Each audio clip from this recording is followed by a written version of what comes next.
The Assembly will hear an address by His Excellency Andrej Plenković, Prime Minister of the Republic of Croatia. I request protocol to escort His Excellency.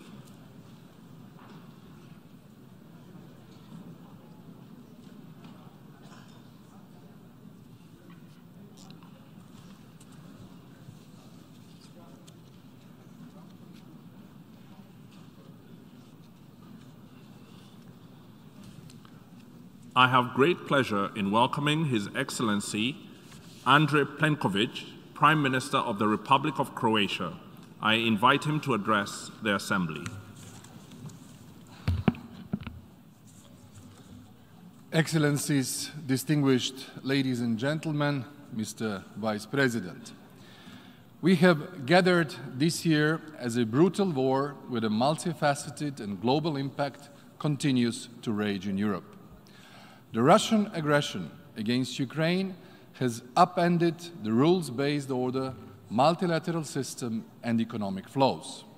It has brought about human suffering and refugee flows, destruction of civilian infrastructure, and war crimes. The latest announcements about partial mobilization in Russia, preparations for the organization of sham referenda, and occupied parts of Ukraine, and nuclear threats are another dangerous escalation in an already unprecedented crisis.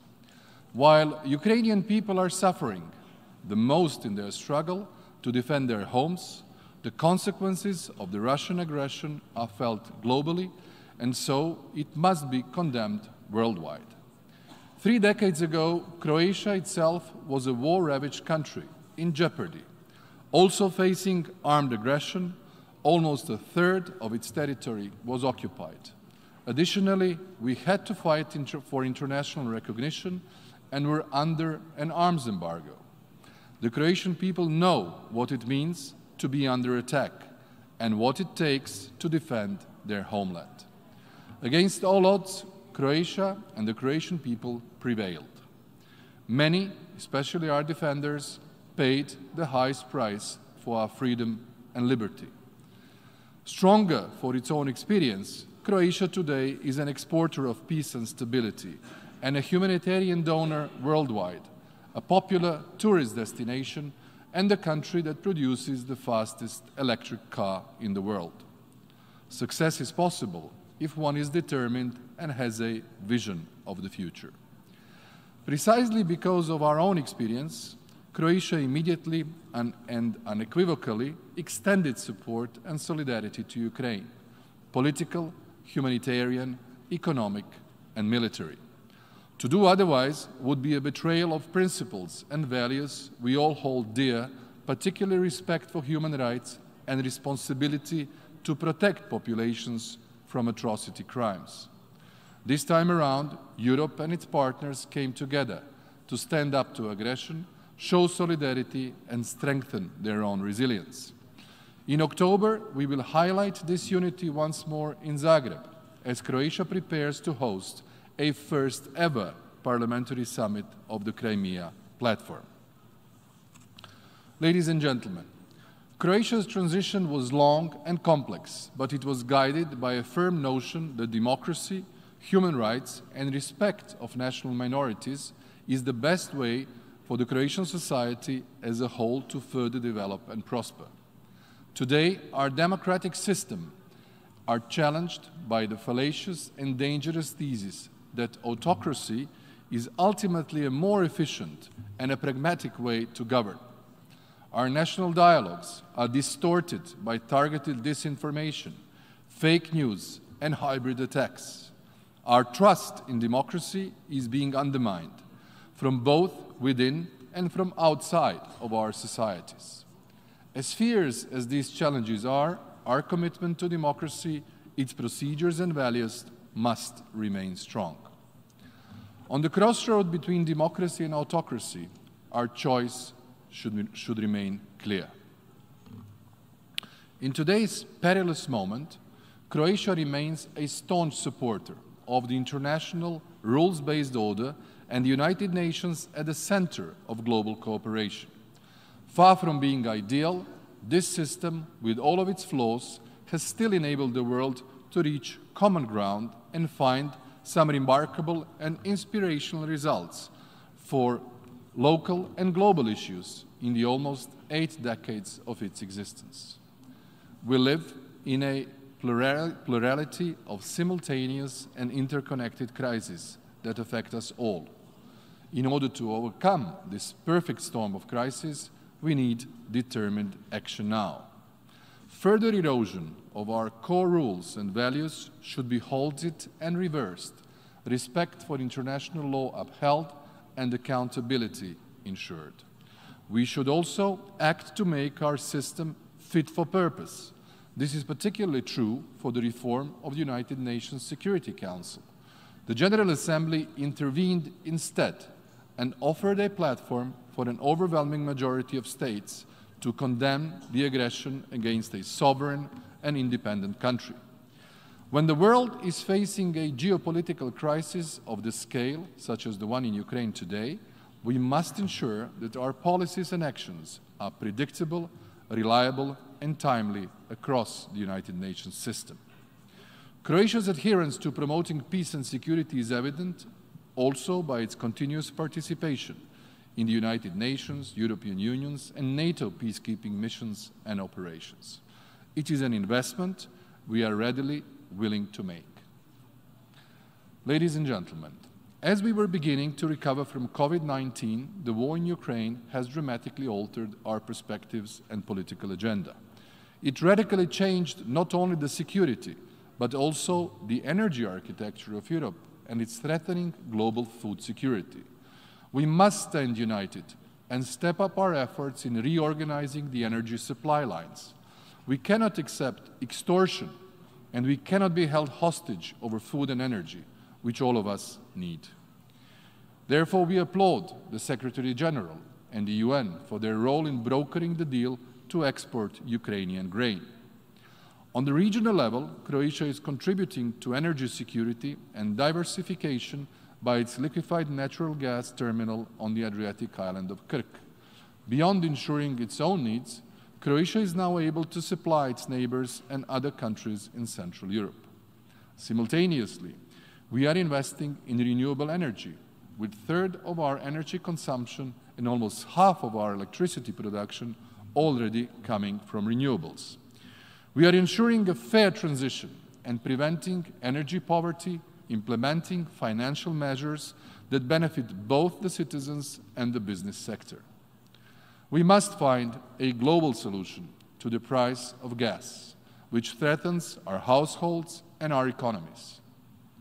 It is intolerable for a minority of speculators to enrich themselves in these times by imposing exorbitant prices. What is more, we are also witnessing an intolerable imbalance in terms of greenhouse gas emissions. The richest 1% in the world are responsible for 15% of emissions, twice as much as half the poorest of humanity. This is not acceptable. It is up to those who pollute the most to provide the most effort. It is not only fair, but also the most effective if we are to achieve our climate objectives. Clean mobility and innovative technologies are an opportunity.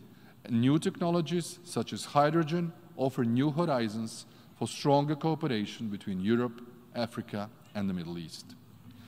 While we in Croatia successfully passed the test during the pandemic and avoided the social fracture with tailored national measures, global inflation and the rise of prices have to be tackled again.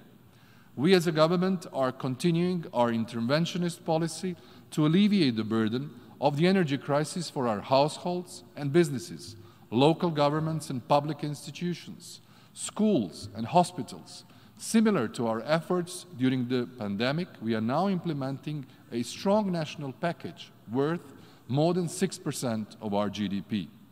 This includes financial measures, subsidies for vulnerable groups, and limiting prices of basic food items. Few words on climate change and biodiversity.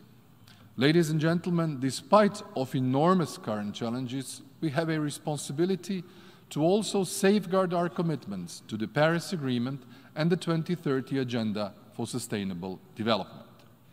Croatia welcomes the ambitious approach put forward in the United Nations Secretary General's report, Our Common Agenda, as a concrete roadmap towards its realization. Here too, a revitalized global action and political commitment is needed to ensure effective multilateralism. By integrating Sustainable Development Goals in its National Development Strategy towards 2030, Croatia has proven its dedication to their full implementation. As a current member of the Economic and Social Committee, we will work closely together with our partners to ensure more sustainable, greener, inclusive and equitable societies in which no one will be left behind.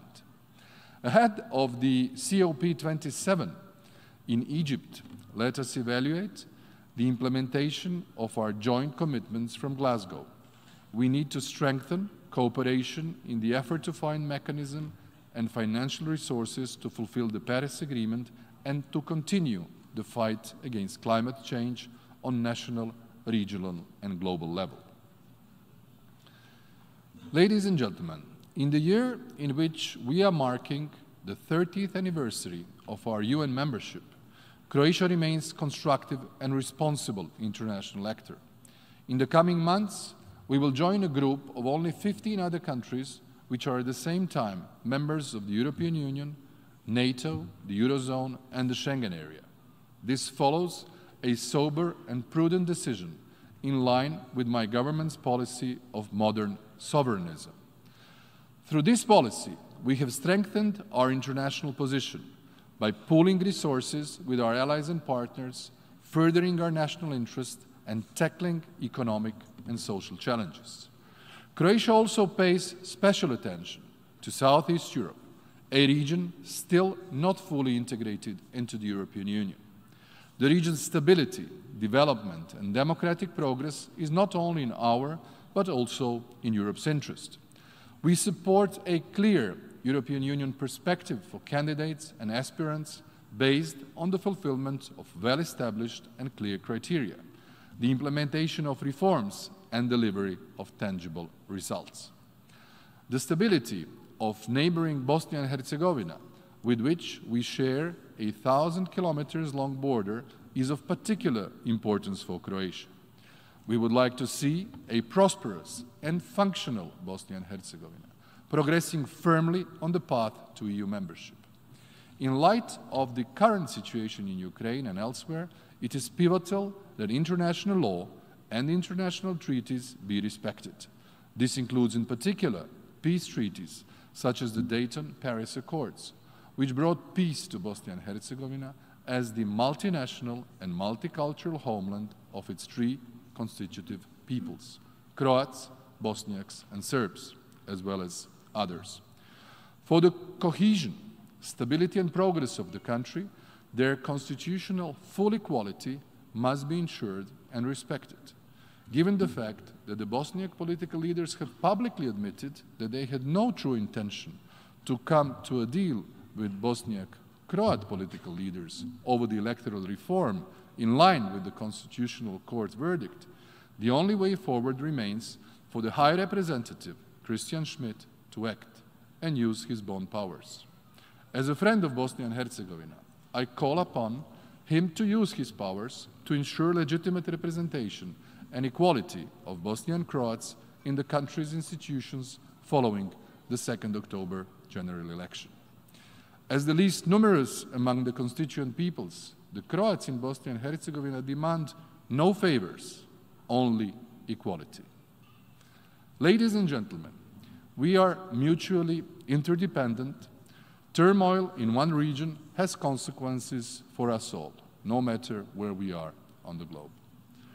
None of our national goals can be achieved without solidarity and the rules-based order, upon which not only our security, but also our survival rests. We must build, protect, and defend, and stand up to those who destroy, lie, and loot. As we witness aggression and atrocities on European soil again, and as the rule of power threatens to bring the world order down, we owe it to future generations to be on the right side of history. The international community must foster its unity and stand with Ukraine in the fight for its own existence. We have to unite in our respect of the international law, as well as in finding global solutions for solving overlapping crises, including rising inflation, energy and food crisis. To achieve secure and affordable energy, we need a global solution for the gas prices, as well as to ensure sustainable energy transition. Our world has changed permanently. In these new circumstances, more international cooperation has no alternative.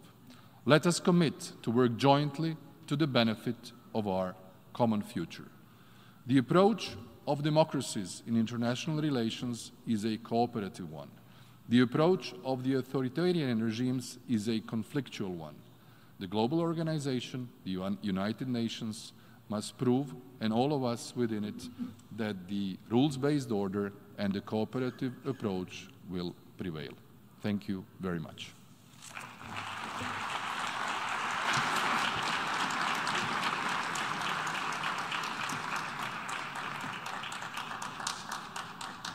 On behalf of the Assembly, I wish to thank the Prime Minister of the Republic of Croatia for the statement just made, and I request protocol to escort His Excellency.